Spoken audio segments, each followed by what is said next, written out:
各位，战略学家乔治·弗里德曼给出了一个颇为火药味的判断：我们已经重新进入了大博弈时代。主角只有3位：美国、中国和俄罗斯。无论中东、以色列甚至越南发生什么，大国竞争的主轴依然由这3国来决定，因为他们是世界上少有能够同时动员经济、军力与全球行动能力的国家。弗里德曼认为，美国正在经历一场制度的危险。二战后形成的庞大行政机构领域，从金融监管到医疗体系，如今与总统的权力脱节，无法被民选政府有效的管束。美国的行政、立法、司法结构之间出现了一个深刻的互相敌意，再加上文化战争和经济的分裂，使美国对外政策出现了左右不同的理解。一派主张减少海外的暴露，一派坚持维持冷战式的主动战略。而与此同时，俄罗斯也陷入困境。本来预计数月取胜的乌克兰战争拖了近4年，付出巨大的伤亡，却没有战略的突破。普京需要找到一条能看起来像是胜利的退路，但乌克兰不愿意让步，使得俄方无解。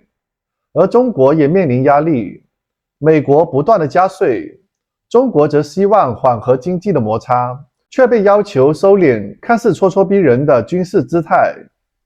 在他看来，美中之间正在进行双轨的谈判，经济谈判悄悄进行，而军事沟通则围绕台湾、台海、南海等敏感议题展开。他提出一个有趣的观点：美国对中国真正的担忧并非是军事，而是经济的依赖。他把这一点当作是1970年代阿拉伯石油禁运。一旦美国对中国的供应链过度依赖，其战略自由度就会受到限制。弗里德曼也注意到一个新的变量，那就是日本。在过去几十年里，日本在安全议题上相对低调，但如今正在大幅扩军，重新成为地区的力量，这使得中美日3方关系重新紧绷。过去中国无需太担心日本，但现在日本军力复苏，而美国在该地区的参与度又出现波动，使得格局变得更难预测。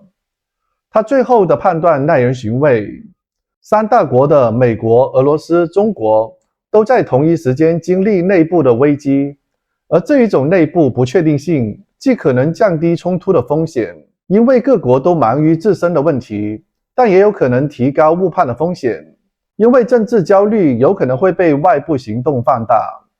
他提醒到，真正的危险来自内部危机，而不是外部的敌人。让我们来看一下视频。And while we look at areas like the Middle East, and we look at countries that are evolving like Israel, Vietnam, so on and so forth, the real game ultimately is the game between these 3 powers, because they are the only powers that have the capability of operating militarily on a very broad scale, theoretically, globally, as well as having significant economies, large sizes, and everything else. So for our era, this is the great game, how this plays out. The United States is going through one of its cycles where the country is deeply divided, and there's fundamental questions of how power will emerge, but not very much questions that we're going to be changing our institutions in several ways, because they have, as I've argued in the past, become obsolete. They no longer work. There's one fundamental there that's worth mentioning. The United States has many independent organizations, entities, which preside over finances, preside over health, and so on and so forth. The president, under the law, does not have any authority over them. Thus, given the fact that the president is the central foundation, we have many organizations like this that are not answerable to anyone who is elected. In other words, this is a very strange evolution. This has been institutionalized really since World War II, having these organizations. And when you look at it, and I really couldn't care less about these organizations, so I don't really mind it, but it really violates the Constitution because there are three branches of government: the presidency, the legislative, the judiciary.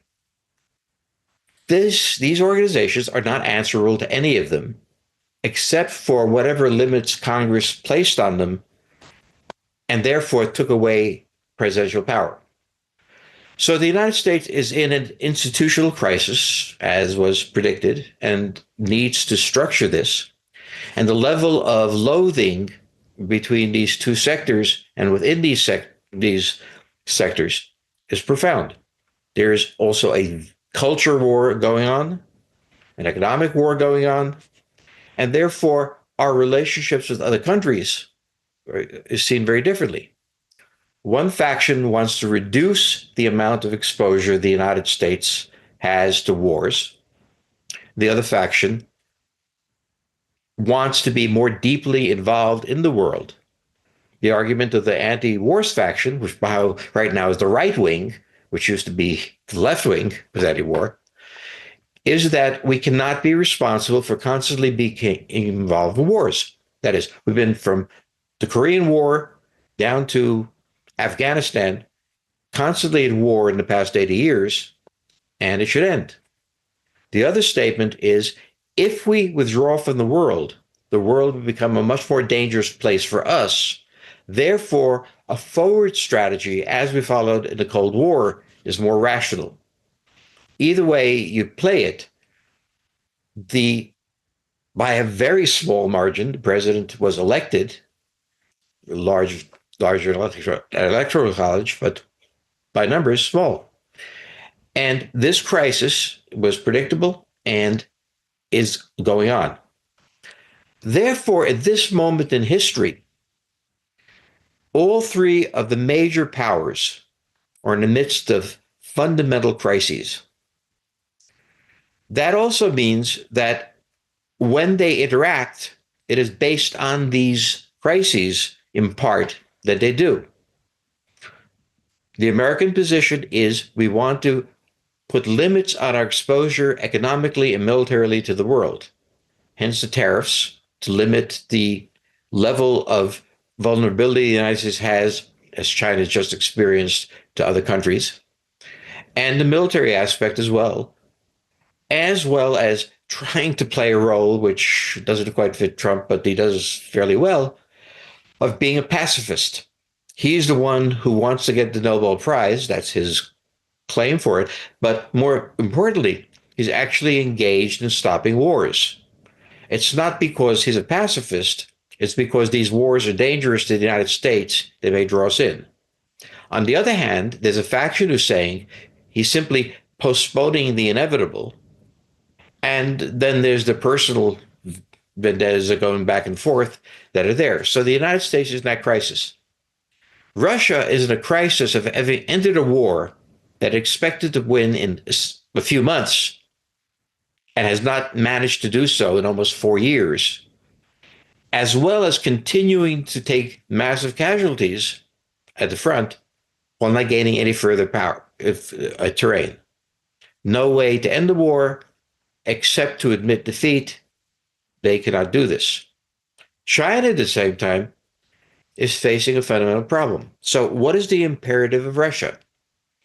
The imperative of Russia is to try to find an opening under which it can reach a settlement that allows it to appear to have won the war. In other words, more of Ukraine. The Ukrainians doing very well are not going to let that happen. So we can't achieve this imperative. The Chinese imperative is, please God, get me out of having these tariffs on me. Every time I turn around, crazy Trump raises them again. Why is Trump raising tariffs, particularly on China? And my theory is all the other tariffs were primarily intended to justify the tariffs on China. That was the one we were dealing with. Why? Because China has become a fundamental economic necessity for the United States. At the same time that it holds a hostile relationship militarily to the United States. This is an untenable thing. I've talked about this before, how the Arab oil embargo almost wrecked the American economy in the 70s and was a great contributor to the crisis of the 1970s. So there are now two levels of talks going on between the United States and China. There are the economic talks that are quietly going on. There are also now military consultations that are going on. The American view is, unless the Chinese stop appearing to be aggressive, in point of fact, they're not very aggressive at all, but stop appearing to be aggressive, we cannot allow ourselves to become dependent on you. And so these negotiations have to end, from the American point of view, with China changing its foreign policy, particularly to the United States. The United States is prepared, as with Russia, to do business with China. Now, one of the interesting things in the past few months, aside from everything else, is the reduction of Chinese exercises in the Pacific Ocean. Also, where a few months ago we saw constant blockades being thrown on Taiwan, they've stopped doing that. They also have another problem, which is that Japan is emerging as a major military power. The new prime minister has said they want to increase the amounts they're spending on military defenses dramatically, far beyond what the Americans asked for. China and Japan have a long-standing bad relationship. After World War II, Japan was impotent, China was disinterested, it was fine. Suddenly, Japan is emerging. The United States backing away. China does not want to have this relationship with Japan. They have very bad histories. So what you see going on in the world here is the three major countries are simultaneously in internal economic and political crises. That makes the situation less predictable, potentially more dangerous, or potentially less dangerous. Less dangerous in the sense that everybody's focused on the inside, except for the interest for the Chinese, for the American access, the interest of Russia for the rest of Ukraine. But the United States itself is looking at the situation from a more distant point, and therefore, in some ways, its internal crisis is more intense.